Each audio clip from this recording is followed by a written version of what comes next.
আজকের ক্লাসে আমরা জানব উড কিভাবে বাক্যে মডাল ভার্ব রূপে ব্যবহার হয়। উড হচ্ছে একটা modal verb. Shall, should, will, would, can, could, may, might, must, need, dare, ought to, use to, তার মধ্যে একটা। প্রথমেই আমরা জানব উড কিভাবে উইলের পাস্ট ফর্ম রূপে বাক্যে ব্যবহার হয়। আমরা ন্যারেশন চেঞ্জ সকলেই জানি। The boy said I will help Rahul. এটাকে ডাইরেক্ট স্পিচে আছে।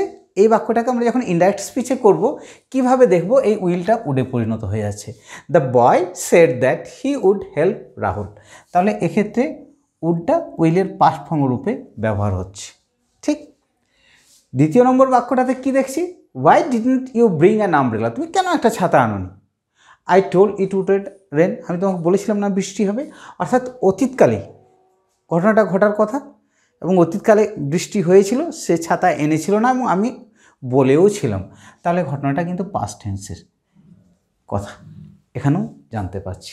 এরপর আমরা দেখব 3 নম্বর বাক্যটাতে কি আছে। He would run in the morning everyday. সে প্রত্যহ সকালে দৌড়াতো। অভ্যাস মনে হচ্ছে না? একদম ঠিক।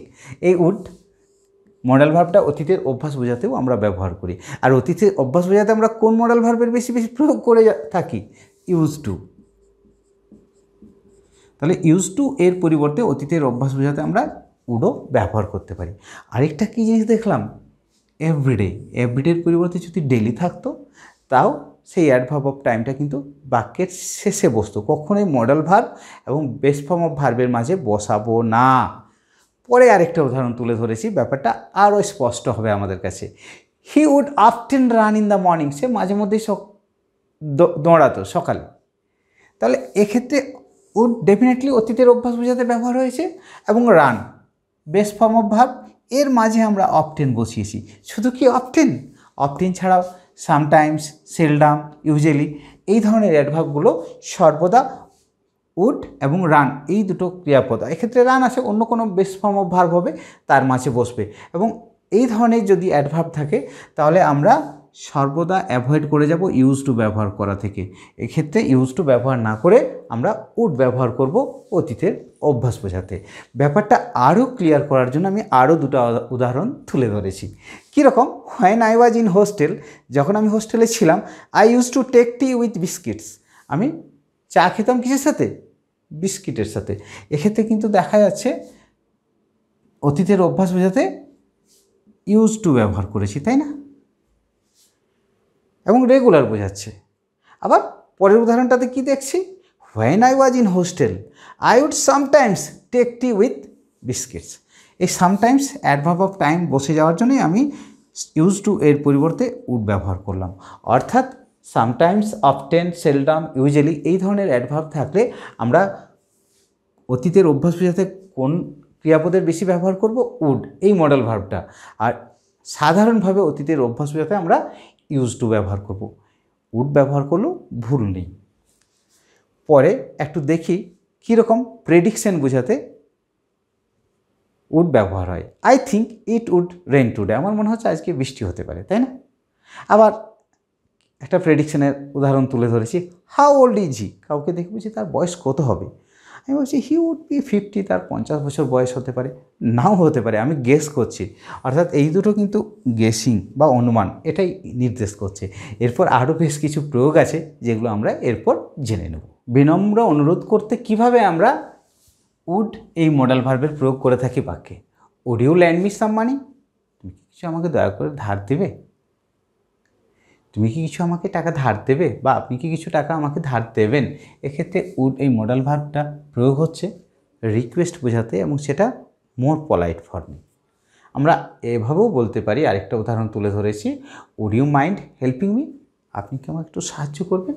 তাহলে এক্ষেত্রে উড আর ল্যান্ড মাঝে যেমন আছে প্রোনাউন তাই থাকবে। এক্ষেত্রে কিন্তু মাইন্ডের প্রয়োগ করা হয়েছে, তাই তো?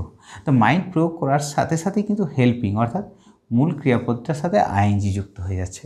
অর্থের খুব একটা তফাৎ নেই, কিন্তু বাক্যের গঠনটা একটু অন্যরকম। সেই জন্যই আমি পরপর অনুরোধ বোঝাতে এই দুটো উদাহরণ তুলে ধরেছি। তারপরে 3 নম্বর বাক্যটাতে কি দেখছি? He would rather die than beg. Preference বোঝাচ্ছে যে সে মারা যাবে তবুও সে ভিক্ষা করবে না। কি বলছে? সে মারা যাওয়া পছন্দ করবে তবুও সে ভিক্ষা করবে না। এক্ষেত্রে কিন্তু প্রেফারেন্স ইন্ডিকেট করছে এবং উড এই মডাল ভার্বের প্রয়োগ আমরা লক্ষ্য করছি প্রেফারেন্স বোঝাতে। পরের বাক্যটাতে কি দেখছি? ইচ্ছে প্রকাশ করা। যদি আমি হতাম, would that I were a bird, যদি আমি একটা পাখি হতাম, অর্থাৎ বর্তমানে দাঁড়িয়ে আছি এবং সেখানেই কল্পনা করছি যে আমি যদি পাখি হতাম। আমি পাখি নয়, হতেও পারবো না, কিন্তু আনফুলফিলড উইশ ডিজায়ার, এগুলো কন্ডিশনাল সেন্টেন্সে বিস্তারিতভাবে আলোচনা করা আছে। Conditional series 1, 2, 3, mix conditional, zero conditional, সেখানে গিয়ে দেখলে প্রত্যেকটা বাক্যের গঠন আরও ভালোভাবে জানা যাবে। এই বাক্যটাকে যদি আমরা একটু ঠিক করে ভেঙে বলি, কী হবে অর্থটা? I wish if I were a bird.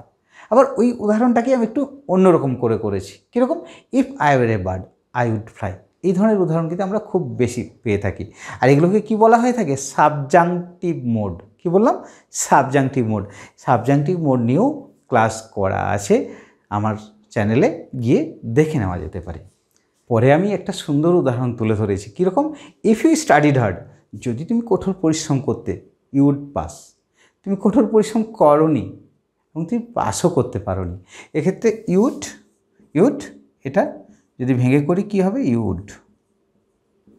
এগুলো সব কন্ডিশনাল সেন্টেন্সের উদাহরণ, এগুলো সব কন্ডিশনাল সেন্টেন্সের উদাহরণ। এখানে একটা এল বসবে, ইউড। কন্ডিশনাল সেন্টেন্স নিয়ে আমার অনেক ক্লাস করা আছে, সেইগুলো কিন্তু দেখতে হবে, তাহলেই বোঝা যাবে উড কীভাবে বাক্যে প্রয়োগ হয় কন্ডিশনাল সেন্টেন্সের ক্ষেত্রে। পরে আরেকটা উদাহরণ দেখছি, if I were you I would not go there, আমি যদি তোমার জায়গায় থাকতাম আমি সেখানে যেতাম না। এটাও কিন্তু কন্ডিশনাল সেন্টেন্সের এই উদাহরণ, কিন্তু এক্ষেত্রে কোথাও না কোথাও একটা সাজেশন দেওয়া বোঝাচ্ছে, তাই না? কোথাও না কোথাও একটা সাজেশন দেওয়া বোঝাচ্ছে। ইফ আই ওয়্যার ইউ, আমি যদি তোমার জায়গায় হতাম, আমি তোমার জায়গায় হতে পারবো না, আর আমি সেখানে যাইও নি। আই উড নট গো দেয়ার, সে সেখানে গিয়েছিল হয়তো, যে আমি বলছি আমি হলে যেতাম না, সে কিন্তু হয়তো গিয়েছিল। এগুলো কি হচ্ছে? কন্ডিশন থাকছে, সেই কন্ডিশনগুলো ফুলফিল হয় না, আনফুলফিলড, তাই তার রেজাল্ট পাওয়ার কোনো সম্ভাবনাও নেই। পরের উদাহরণটাতে আমরা দেখব কাউকে কিছু অফার করতে হলে কিভাবে আমরা উড বাক্যে ব্যবহার করব। I would be glad to help you, আমি যদি তোমাকে সাহায্য করতে পারি খুব খুশি হব। সে যদি সাহায্য নেই তাহলেই তো হবে, আর যদি সে সাহায্য না নেই হবে না। তাহলে এক্ষেত্রে কোথাও না কোথাও আমি একটা অফার করছি আমার সামনের ব্যক্তিকে। লাস্টের উদাহরণটাতে একটা সুন্দর ঘটনা তুলে ধরা হয়েছে, যে অতীতকালে ফিউচারের কথা বলা হচ্ছে। কীরকম? হি মিস দ্য ট্রেন, সে ট্রেনটা মিস করেছিল। But he did not know that would save him, কিন্তু সে জানতো না এই মিস করে যাওয়ার ফলে ট্রেনটা তাকে রক্ষা করেছিল। অর্থাৎ ট্রেনটা কোনো কারণে দুর্ঘটনাগ্রস্ত হয়েছিল, সেই ট্রেনটাতে চাপলে তার বিপদের সম্ভাবনা থাকতো। তাই স্পিকার কি বলছেন? যে ট্রেনটা মিস করে গিয়েও তার লাভ হয়েছে। এবং সেক্ষেত্রে আমরা কি দেখছি? যে but he did not know that would save him. এক্ষেত্রেও future in the past indicate করার ক্ষেত্রে আমরা উড ব্যবহার করে থাকব। এরপর দেখব উড আমরা যখন নেগেটিভ অর্থাৎ নট দিয়ে লিখব কীরকম হবে। আমরা যদি আলাদা আলাদা করে লিখি তখন কি করব? Would not.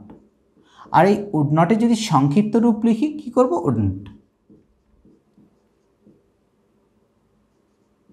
উডেন্ট।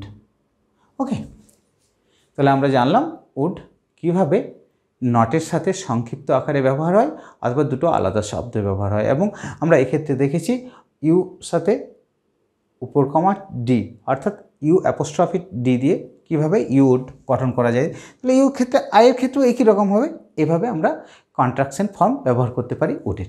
তাহলে আজকের ক্লাসে আমরা জানলাম উড এই মডেল ভার্বটা কীভাবে বাক্যে ব্যবহার হয়। প্রথমেই আমরা জানলাম উড উইলের পাস্ট ফর্ম রূপে বাক্যে ব্যবহার হতে পারে।